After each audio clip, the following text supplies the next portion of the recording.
The United States wakes up divided, and the rest of the world watches carefully. The country that for decades stood as the global political and economic axis is now facing the longest government shutdown in its modern history. Dozens of federal agencies are paralyzed, hundreds of thousands of employees go unpaid, and Congress still cannot approve a budget. Meanwhile, air traffic collapses, thousands of flights cancelled, control towers working at minimum capacity. And the inevitable question arises, can a nation sustain its economy without a functioning government? Economic data stops flowing, but corporations are already speaking loud and clear. In just 2 months, more than 250,000 jobs have been lost.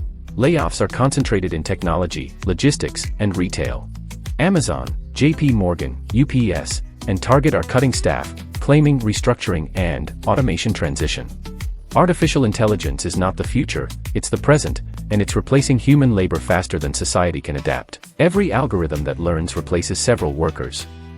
Every dollar invested in automation is a dollar taken away from wages. Jamie Dimon, CEO of JP Morgan, put it bluntly, in the future, we'll work 3 days a week.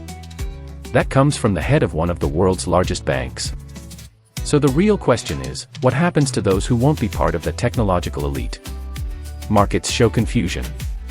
The S&P 500 fluctuates with no clear direction, the Nasdaq 100 barely reacts, and Bitcoin once again becomes a psychological refuge. But while the indices move slightly, the foundations of the economy are shifting, and not in a good way. The Federal Reserve has started buying U.S. Treasury bonds again to keep the system liquid. In a single session, it purchased $20 billion in 3-year bonds without any public announcement.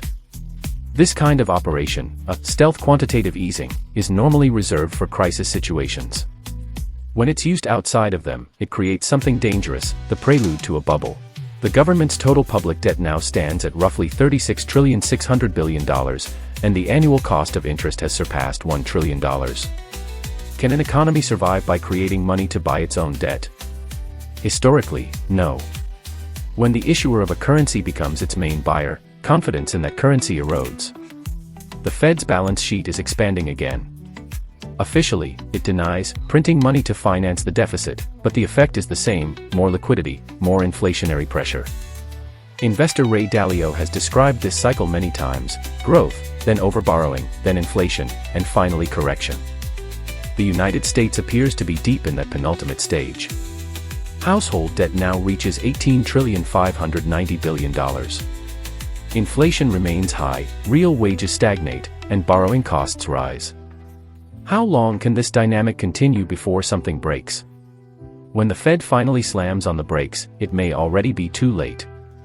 Higher rates will cause bond losses, debt will become unmanageable, and markets will panic. So, is the Fed buying time for the government, or building the path toward an inevitable recession? And while Washington prints, Beijing builds. China has just commissioned its new Fujian aircraft carrier, built entirely with domestic technology, a rival to the U.S. Navy's USS Gerald Ford.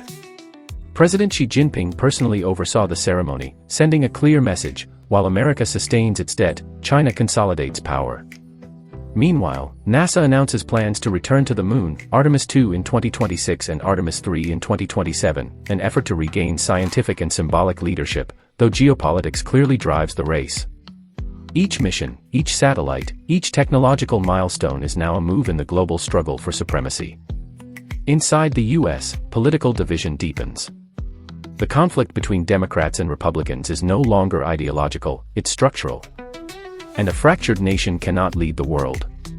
The system that once exported stability now exports uncertainty. Europe drifts without direction. Latin America is again trapped between spheres of influence. Africa has become the new playing field where powers no longer need to colonize, only to finance. The global economy faces a paradox. Never before has technology advanced so far, and never before has society felt so unstable. Productivity rises, but purchasing power falls. Stock markets hold, but households drown in debt. Growth exists in data, but not in daily life. What is the value of an expanding economy if half the population fears exclusion? And what is the meaning of innovation if progress no longer includes people?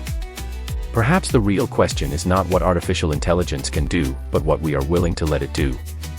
Because behind the language of progress lies a massive replacement of human labor.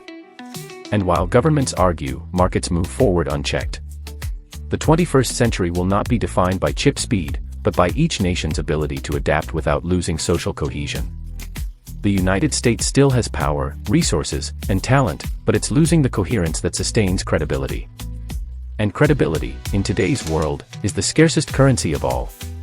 Sources: Federal Reserve, U.S. Treasury Fiscal Data, Brookings Institution, EconLib, IDN Financials, The Economist, Financial Times.